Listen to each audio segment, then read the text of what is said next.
It was a great feeling. I loved it. It makes chemical changes in the brain. It physically changes the brain. My attention span was real bad. I was just basically out of it. We found that long-term marijuana users did show IQ decline, but the effect was concentrated among those who began using marijuana as adolescents, which suggests that there's something very specific about the adolescent brain and how marijuana is affecting it. I am addicted to marijuana. Addiction is definitely a brain disease.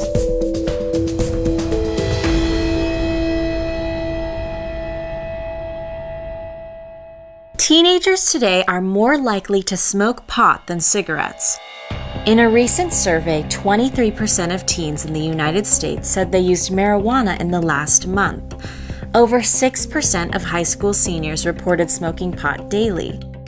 Many users believe marijuana is harmless, safer than cigarettes, not addictive like cocaine or heroin.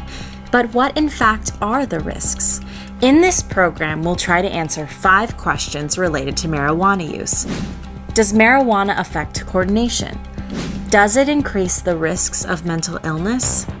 Does it affect cognition and intelligence? Can you become addicted to marijuana? Are teenagers more susceptible than adults to the effects of marijuana? To try to answer these questions, we'll focus on what the latest brain research shows. But first, some background.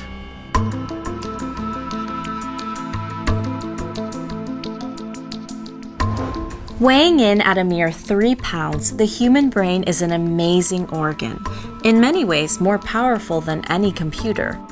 While the parts of the brain interact in complex ways, different areas have specific functions. Take the prefrontal cortex. It plays a role in judgment, helping us control impulses and make decisions. It helps people plan ahead, think ahead, to organize their lives. And we know that this part of the brain is undergoing development until the early 20s, about age 24. The cerebellum at the back of the brain coordinates how we use our muscles and is necessary to maintain balance.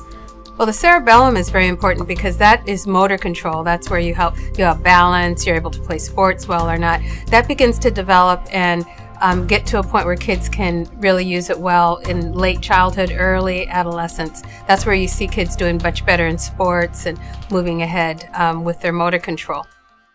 Deep inside the brain, the hippocampus plays a critical role in learning.